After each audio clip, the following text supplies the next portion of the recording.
hello. It is me, of course. So, as I talked about with y'all last time, this video is going to be dedicated to my surgery. The surgery that I had on August 4th, 2022, which was to remove the 3 tumors that I had. Yes, 3 tumors.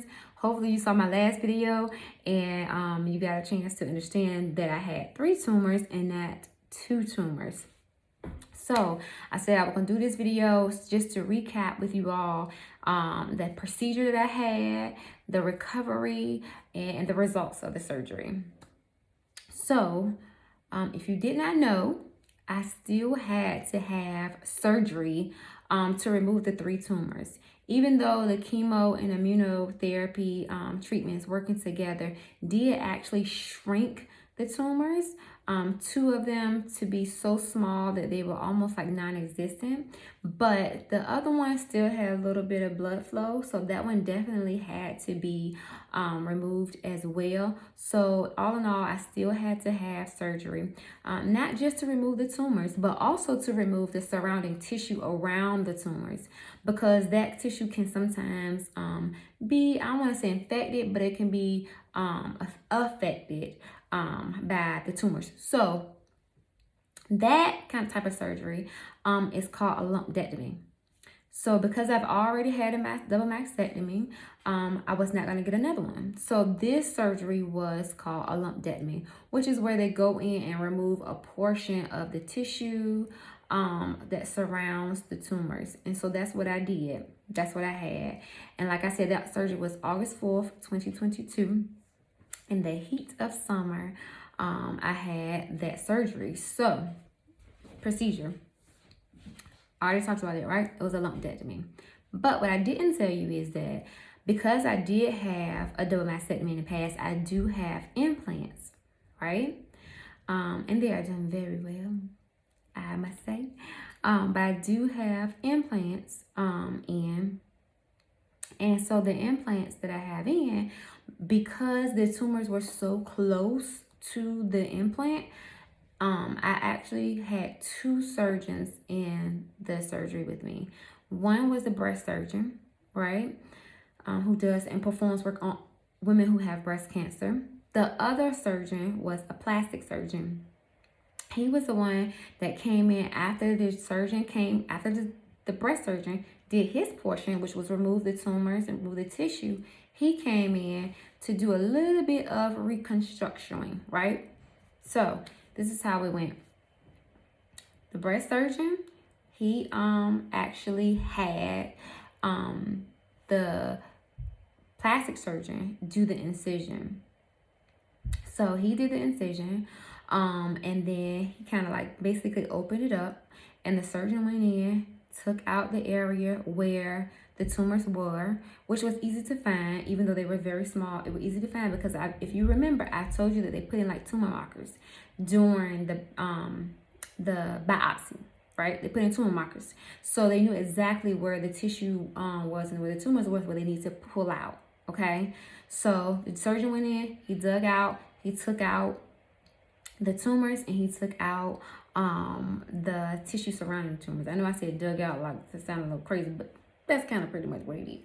So he went in, he did that, and then so after he did that, he got his samples and everything, got everything out. Excuse me. Then the plastic surgeon came along for his portion. So because, like I said, he took out that surrounding tissue, and where the tumors were, it actually was impeding on the breast pocket. So when you have a bilateral mastectomy or you have a mastectomy, right, they are removing breast tissue. And naturally, your body has a pocket where breast tissue sit in. But when they go in and they remove that breast tissue as a result of a mastectomy, they have to recreate a pocket, recreate like almost a housing for the implant to sit in. Otherwise, it will be in your neck or in your belly, right? So once they recreated that pocket, then they can put the implant in, sew you up, and you'll be fine. In my case, because it already had a pocket, it was sitting in there nice and cozy, right? because the tumors were in the way and so close to the implant, the plastic surgeon had to actually go inside the pocket where the implant sat. He disturbed the pocket. So that's why he opened me up and not the surgeon. So once the surgeon finished, breast surgeon finished, then the plastic surgeon came in and he actually went in, reconstructed the pocket some, right? The part that they cut open that they did a little damage on. He reconstructed that, and then he actually pulled out the old implant. Well, first let me say, he pulled out the old implant first, put in the new implant, right? Then reconstructed the pocket, and then sewed me down. And he did a nice sew down. And it looks very, very well done. So that was the procedure that I had done, right?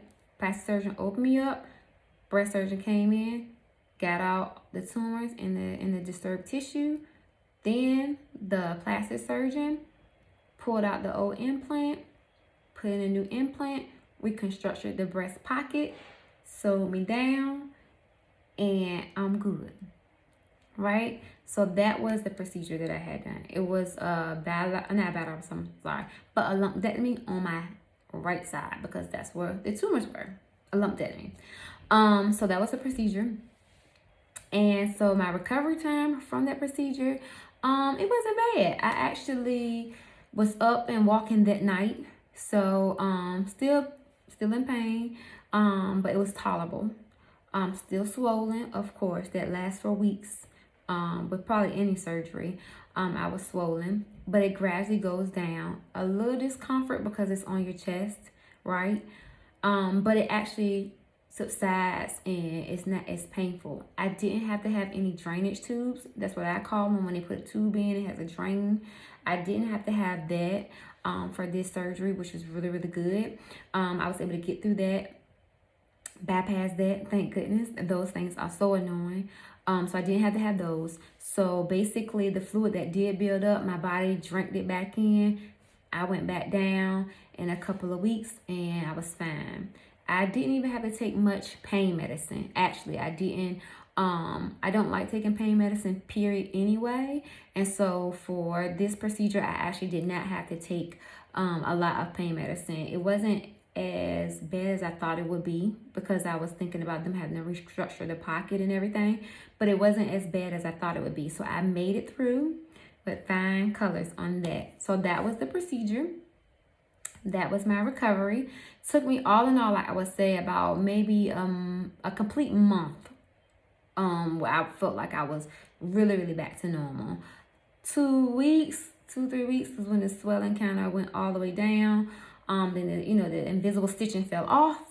And so looking at about a month of the recovery time that I had with this procedure. And my results. So we did the procedure, we did my recovery, and then the results. So the results was I was cut, of course. I was cut from here all the way down to here. So probably at the top of my very top of my breast right here, which was like underneath my armpit, all the way down to here. And it kind of does a nice curvature there. The results is with the invisible stitching, how they stitch you down. It's nice and smooth. It's not a big flashy scar at all. I don't keloid, so it's no keloid there. It is a scar there, of course, but it is a thin scar that I can definitely live with. It's not as noticeable and like glaring. It's not a dark scar. And I'm still recovering from it. So I still put, moisturizer on it, keep it moisturized and let it get healed, let it lighten up some. I still do that too, even to this day. So it actually is healing very well. I'm very pleased with the results of it and the scarring that is left as a result of having the lumpectomy. So all in all, that is it. That is how the surgery went. Because, like I said, because of the tumors being so inside of the pocket and close to the implant, I got a new freebie out of it. And it was probably about time for them to be replaced anyway, but I did. I got a new implant, and it fits great. The size matched up with the other side, and actually it looks better now than it did before. So that is a plus. That is a plus. It actually looks better now. They are more identical, I would say, now than what they were before. So I'm very pleased. I'm very pleased with that. They're the same size, and I don't feel top heavy. I don't feel like one is bigger than the other now. I do think they look very well, very good now. That's all I'm gonna. That's all I'm gonna say. Leave it at that. But very pleased. So that was the procedure, lumpectomy. My recovery, total a month. And results, my results was that I'm very happy with the scar. Of course, I always would wish it would be smaller, but like I said, it's a smooth scar, flat scar, and a line, a thin line. It's not big, not gappy at all, or darkened, or nor is it keloid. So that is a plus. That is my surgery. As always, I say thank you guys for coming on this journey with me. It is definitely a journey. And so I'm glad to have shared it with you all. And I hope and pray that it is helping someone, because to God be the glory. I went under anesthesia again and came out again better than I was before. So I'm so thankful for the prayers. Please keep them coming. Please keep them coming. And to God be the glory, like I said, as always, because what he's doing in me, he is also very loving and gracious to do for anybody else out there who are seeing breast cancer for the first time, second time, or third time, right? So there you have it. That was my procedure. That's my recovery. And those are the results. And I thank you as always. Next time, we'll be talking about immunotherapy and the effects of immunotherapy and why I'm still taking it. Okay? All right. So there you have it. All right. I'll talk to you all later. Bye-bye.